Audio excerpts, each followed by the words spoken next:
Greetings of the day everyone.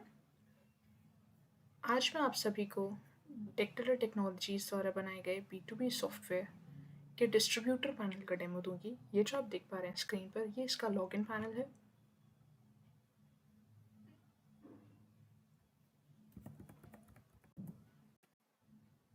अब जब मैं लॉगिन करती हूँ तो उसके बाद मुझे यहाँ पर डैशबोर्ड दिखता है। डैशबोर्ड में मुझे सबसे पहले सर्विस स्टैटिस्टिक्स दिखते हैं, जहाँ पे जितने सर्विसेज प्रेजेंट हैं उनमें जो ट्रांजैक्शन हुआ है वो यहाँ पे मेंशन होता है। अभी कोई ट्रांजैक्शन हुआ नहीं है, पर जैसे जैसे हम करेंगे तो वो यहाँ पे अपग्रेड होता जाएगा। अब राइट हैंड साइड पे देख सकते हैं, यहाँ पे एक कमीशन ग्राफ जनरेट होगा, लाइन ग्राफ। अभी कमीशन अर्न नहीं हुई है तो इसलिए यहाँ पे 0 कमीशन दिखा रहा है। ये जो क्विक लिंक्स हैं ये हम डायरेक्टली सर्च बार पर जाकर ऐड कर सकते हैं। देन हम नेक्स्ट आ जाते हैं, लास्ट 5 लॉगिन रिकॉर्ड्स कौन से लोकेशन से हुए हैं ये लॉगिन रिकॉर्ड्स, इसकी सारी इन्फॉर्मेशन हमें पता चलती है। साथ ही यहाँ पे आ जाती है लास्ट 5 अकाउंट एक्टिविटीज़। देन आप यहाँ देख सकते हैं नेक्स्ट जो मॉड्यूल आ जाता है वो आता है प्रोफाइल। प्रोफाइल में सबसे पहले माई प्रोफाइल, जहाँ पर आपकी प्रोफाइल की सारी डिटेल्स होती हैं। Next we have is certificate. Certificate आपका जनरेट होता है एडमिन पैनल में। हमने देखा था कि ये सर्टिफिकेट एडमिन के थ्रू जनरेट हो पाता है। अगर किसी कस्टमर की वेरिफिकेशन हो चुकी है KYC, तभी ये सर्टिफिकेट उसे अवेल हो पाता है। नेक्स्ट हम आते हैं KYC में। KYC में अकाउंट KYC आप देख सकते हैं ये सक्सेसफुली वेरीफाइड है। अब हम आते हैं माई यूज़र्स में। माई यूज़र्स में आप यूज़र्स क्रिएट कर सकते हैं, क्योंकि ये डिस्ट्रीब्यूटर आईडी है तो आप अकाउंट टाइप रिटेलर सेलेक्ट करेंगे।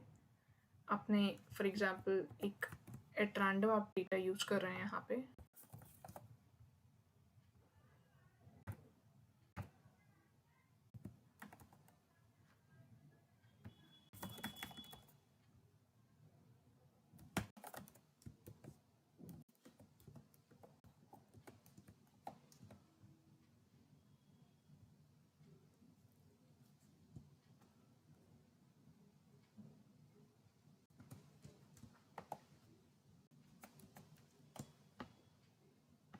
यहाँ पे आपको सारी मैंडेटरी डिटेल्स मेंशन करनी होती हैं पहले।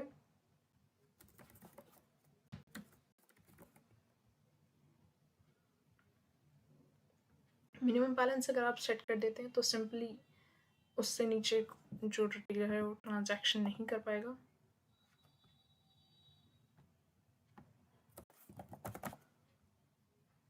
यहाँ पे अभी मैं एक रैंडम डेटा यूज़ कर रही हूँ।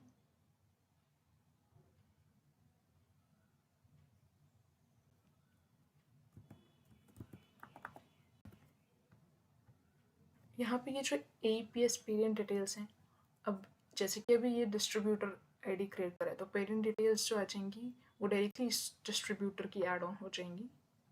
नेक्स्ट आप देख सकते हैं, अब जब हम सारे यूज़र्स में जाके देखेंगे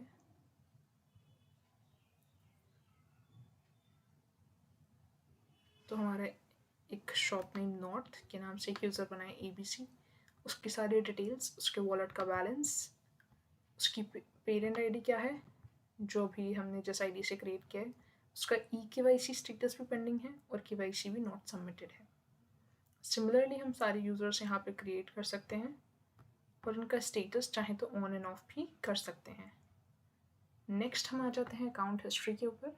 अकाउंट हिस्ट्री में सिंपली हमें एक ड्यूरेशन में जो ट्रांजैक्शंस हुए हैं,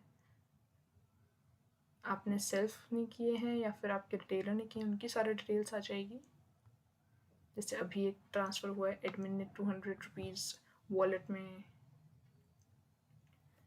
ट्रांसफ़र किए हैं डिस्ट्रीब्यूटर के। Next we have a service report. Service report में आपने जो सर्विसेज यूज़ करी हैं उनकी रिपोर्ट्स आ जाएंगी सिंपली।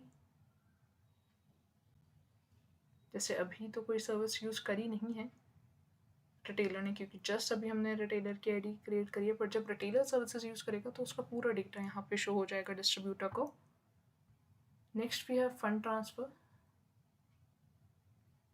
फंड ट्रांसफ़र में अभी हमें एक्सेस नहीं है। ये इसलिए एक्सेस नहीं है क्योंकि जब मैंने ये आईडी क्रिएट करी होगी तब उसके बाद इस आईडी के लिए मैंने सारी परमिशंस नहीं दी होंगी सारी सर्विसेज की। जैसे आप यहाँ देख पा रहे हैं, मैंने इसे सिर्फ 4 सर्विसेज की परमिशन दी है, mobile recharge, APS, and then again mobile recharge और आपका फास्टैग। तो जब सिर्फ इन सर्विसेज की परमिशन दी है तो ये फ़ंड ट्रांसफ़र नहीं कर पाएगा अनटिल अनलेस मैं एडमिन पैनल में जाकर या फिर सुपर डिस्ट्रीब्यूटर के थ्रू जिसने ये आईडी क्रिएट करी है उसके थ्रू अगर मैं इस आईडी में सर्विसेज ऐड ऑन कर दूँ तभी जो डिस्ट्रीब्यूटर है बाकी सर्विसेज एक्सेस कर पाएगा। वो आप प्रोडक्ट्स देख सकते हैं, ये हमने पहले भी देखे थे। ये जो प्रोडक्ट्स लिस्ट करता है वो एडमिन करता है और बाकी जो यूज़र्स होते हैं डिस्ट्रीब्यूटर रिटेलर वो सब यहाँ से परचेज़ कर सकते हैं। और यहाँ पे ऑल ऑर्डर्स में जो आपने अब तक ऑर्डर्स प्लेस किए उनकी डिटेल्स आ जाती हैं। नेक्स्ट वी हैव, जैसे अभी हमने देखी कमीशन स्लैब, माई कमीशन स्लैब में आपको जो जो सर्विसेज मिली हैं उन पर आपको कितनी कमीशन मिल रही है उनकी सारी डिटेल्स आ जाती हैं। Next we have is GST report. GST report में सिंपली जो सर्विसेज यूज़ हुई हैं अब तक उनमें कितना अमाउंट डिडक्ट हुआ GST के फॉर्म में, कितना % GST उसमें डिडक्ट हुआ, उन सारी डिटेल्स और साथ ही पहले बिफोर बैलेंस क्या था, अपडेटेड बैलेंस क्या था, उसकी डिटेल्स यहाँ पर प्रेजेंट होती हैं। और सिमिलरली TDS रिपोर्ट में भी यही है कि आपका कितना TDS % अमाउंट डिडक्ट हुआ, सर्विस कौन सी थी जिस पर डिडक्ट हुआ, अपडेटेड बैलेंस क्या है, कौन से रिटेलर ने किया है। लास्ट इसके बाद जब हाँ आते हैं तो वो कमीशन रिपोर्ट। कमीशन रिपोर्ट में सिंपली जो सर्विस यूज़ करी उसमें आपको कितना कमीशन मिला है, कितना आपका टैक्स डिडक्ट हुआ है, उसकी सारी कॉम्प्रहेंसिव डिटेल्स यहाँ पे शो होती हैं। लास्ट जो है हमारे पास वो है सपोर्ट टिकट। सपोर्ट टिकट में अभी कोई टिकट जनरेटेड नहीं जो रिटेलर ने जनरेट किया हो। अगर रिटेलर ने कोई टिकट जनरेट किया होता है तो यहाँ पे उसकी डिटेल्स होती हैं कि क्या टिकट नंबर है, टिकट डिपार्टमेंट जनरल है या सपोर्ट, सब्जेक्ट क्या है, क्या प्रायोरिटी है और टिकट का स्टेटस क्या है, आप जो एडमिन है वो रिप्लाई कर पाया है या नहीं, एक्शन हुआ है या नहीं, उसकी डिटेल्स होती हैं। और यहाँ से डिस्ट्रीब्यूटर एक नया टिकट भी क्रिएट कर सकता है। पहले उस टिकट डिपार्टमेंट सेलेक्ट करना है। टिकट डिपार्टमेंट सेलेक्ट हम इसलिए करते हैं कि जनरल टिकट डिपार्टमेंट है तो आपके वहाँ पे आपकी जनरल क्वेरीज जैसे सॉफ्टवेयर में आपको कोई इशू है उसकी प्रॉब्लम्स आप मेंशन कर सकते हैं। और सपोर्ट में आपको जैसे आपने कोई सर्विस यूज़ करी उसमें आपका बैलेंस डिडक्ट हो चुका है पर आपको वो सर्विस अवेल नहीं हो पाई है, आप वो सर्विस यूज़ नहीं कर पाए हैं, उसके बारे में होती है। अब यहाँ पे जैसे अगर मुझे कोई क्वेरी है तो मैंने उसकी प्रायोरिटी लिस्ट कर दी, टिकट टाइप की वो सर्विस टिकट टाइप है या फिर अदर। सर्विस टिकट टाइप है तो मुझे सर्विस सेलेक्ट करनी पड़ेगी, अदर टिकट टाइप है तो मुझे यहाँ पे अपना सब्जेक्ट देना पड़ेगा और यहाँ पे अपना मैसेज। और अगर कोई अटैचमेंट है, कोई इमेज चूज़ करनी है तो मैं स्क्रीनशॉट वगैरह भी यहाँ से सेलेक्ट करके सबमिट कर सकती हूँ। लास्ट हमारे पास आ जाते हैं अकाउंट सेटिंग्स। अकाउंट सेटिंग्स में हम पासवर्ड चेंज कर सकते हैं, अपना अकाउंट का पासवर्ड और अपने ट्रांजैक्शन पासवर्ड को। ये था सब कुछ हमारे डिस्ट्रीब्यूटर के डेमो के बारे में। आपको जो भी इश्यूज़ हों प्लीज़ कमेंट बॉक्स में आप अपने सारे इश्यूज़ क्वेरीज लिंक डाउन कर दीजिए। और अगर आपको ये वीडियो पसंद आया हो तो please don't forget to hit the like button and share it, and thank you so much.